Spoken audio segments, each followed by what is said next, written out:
The question isn't, has God given it? The question is, will you go forward? I want to speak that over every area of your life right now that God has promised. The question isn't, has God given it? Joy, peace, all the fruit of the Spirit, love, patience, kindness, goodness, faithfulness, gentleness, self-control. That's the fruit of the Spirit. That's what grows from knowing God in the spirit of a believer.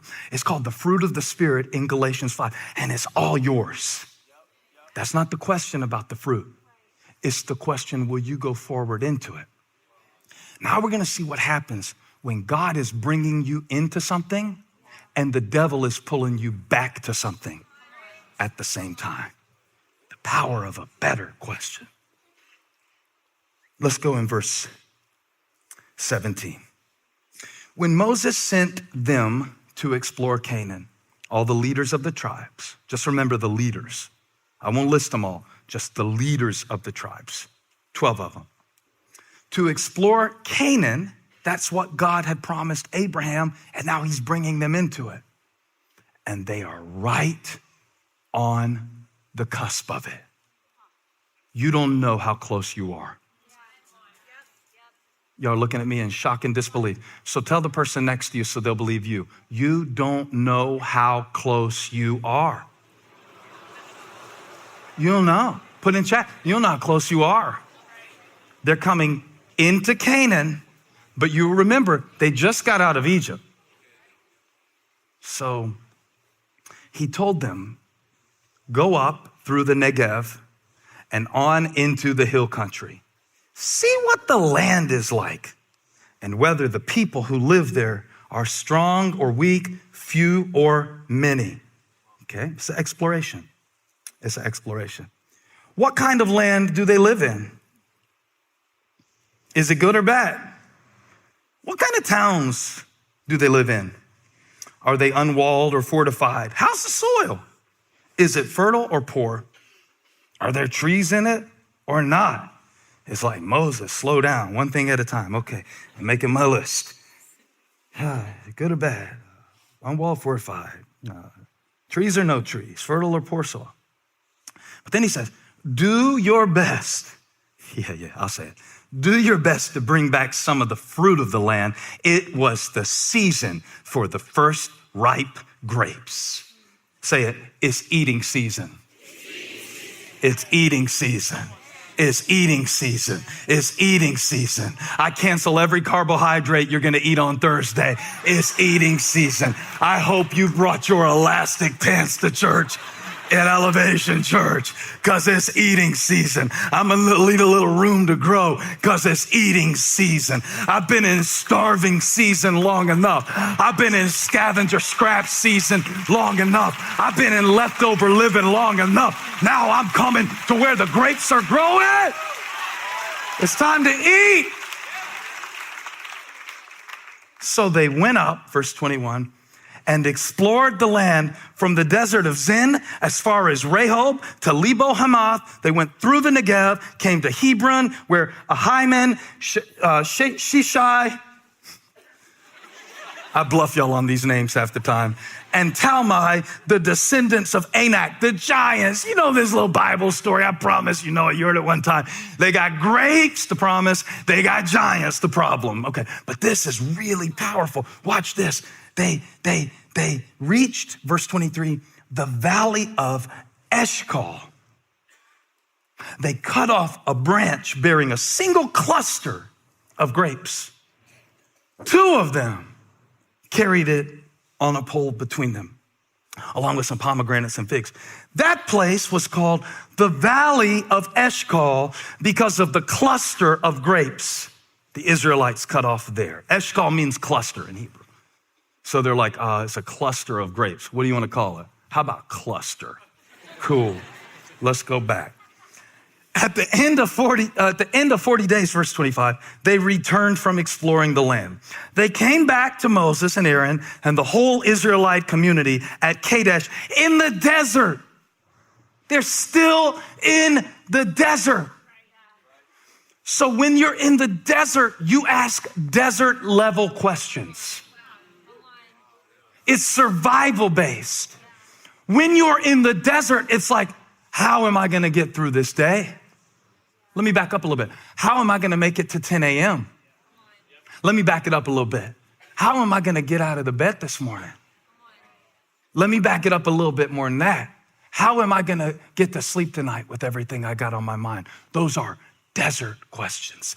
They are focused on limitation. They originate with Satan. Did God really say you must not eat of any tree? It's a limitation-based question. But God wants me to teach you on the power of a better question.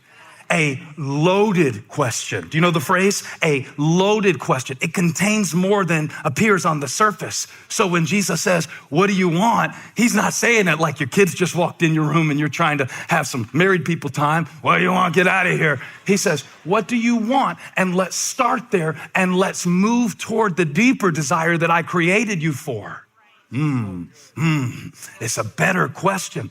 When you are in the desert, you let the devil do all the question asking. Who do you think you are dreaming like that? Who do you think you are putting yourself out there like that? What makes you think you can accomplish that? Well, if it was going to work, wouldn't it have worked by now? Those are desert questions. It's when you've been used to not having enough, or you've been used to somebody else oppressing you or something else oppressing you. And so let's say it's an addiction, and an addiction has been calling the shots. The only question you've been asking if you've been stuck in the throes of addiction is, when can I get another hit of that? And by the way, it can be cocaine or it can be shopping. It can be Amazon just as easily as it can be heroin. We are not talking about one substance here. I'm coming for you today. God spoke to me. He said those are desert questions. Desert questions. And when you ask desert questions, you get dead-end answers. It doesn't open anything up. Even when you're asking somebody, when you pick up your kids for school, don't say, how was your day? Because it gives them the option for a one-word answer. Good, bad. You got to ask them something more open, right? If you want to be creative, if you want to get your teenager to talk, you got to ask something different. And I don't even know what the question would be yet, because I still haven't figured out how to get Graham to talk to me on the way home from school, but I'm working on it. And I know what doesn't work is a yes or no, good or bad answer. Okay, now, so let's journey on in the text. Can we journey on in the text? Are y'all with me today? Are you with me today? UC, are you with me today? EFAM, are you with me today? Ballantine, back right section, are you with me today? Oh yeah. Oh yeah, I'm with you, preacher. Read the next verse. So they came back to Moses and Aaron, those spies, the whole Israelite community at Kadesh in the desert of Paran. There, in the desert, they reported to them and the whole assembly and showed them the fruit of the land. They gave Moses this account. We went into the land, what God promised, which you sent us, and it does flow with milk and honey. Newsflash, God is right. Here's this fruit. You wanted some grapes? We brought you some grapes. Now, only the ones that Joshua and Caleb would carry, because the rest of them wouldn't carry any fruit. Wouldn't carry any fruit. Yeah, but Joshua and Caleb, the two spies they didn't name, they had a different spirit. They had a different spirit. They asked better questions.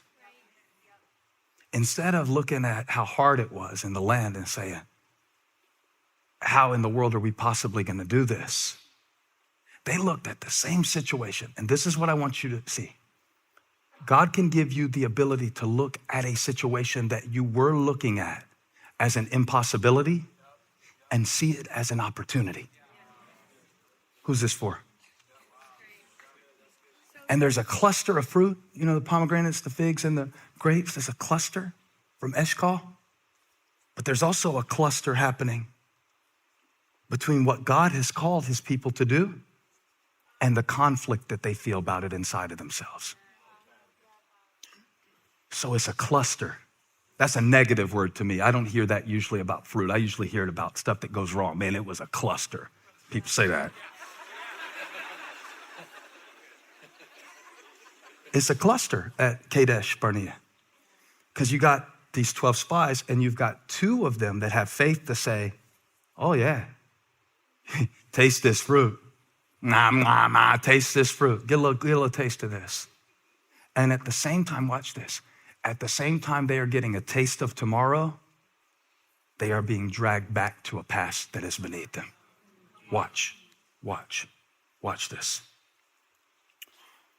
Verse 28, but the fruit is just like God said it would be. But the people, the promise and the people is a cluster. The promise and the problems is a cluster. God told me to preach to somebody today who is a cluster right now in your life, in your mind, in your marriage, in your family. It's a cluster of, watch this, fear and faith. It's a cluster of thoughts. You can't get it untangled. You can't really figure out if it's been a good year or a bad year. You don't really know what to think about it anymore. You don't know to think, is this my friend? Is this my enemy? It's a cluster. That's what's happening at Kadesh Barnea. And the man of God, Moses, sent these spies out and he asked them 3 simple questions. But they came back with a but. They came back with a but. But the people who live there are powerful and the cities are fortified and very large. We even saw the descendants of Anak there. The Amalekites live in the Negev. The Hittites, Jebusites, Amorites live in the hill country. And the Canaanites live near the sea along the Jordan. Then Caleb silenced the people before Moses and said, we should go up, take possession of the land, for we certainly can do it. I can do all things through Christ who strengthens me. And Philippians 4:13 hasn't even been written yet. But the men, there's another but. There's another but. There's another but. There's a promise, there's a problem, there's a but in between. There's a promise, there's a problem, there's a but in between. There's a promise, but God, that's my favorite but in the Bible. But God. You don't understand. But God, who is rich in mercy, but God demonstrates his own love for us in this, that while we were yet sinners, Christ died for us.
I don't know if this sounds right, but you need another but.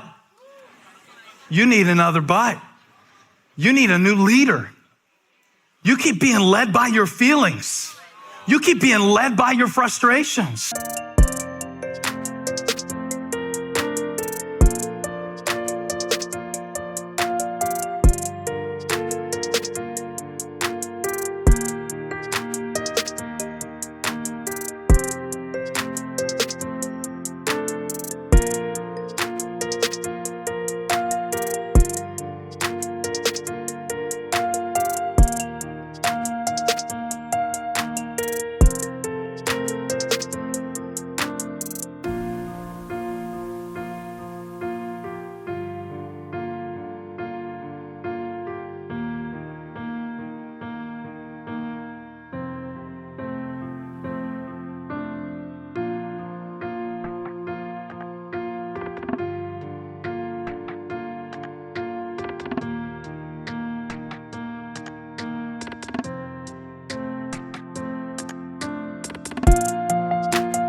You keep being led by your limits. You need a new leader, or you're going to die in the desert.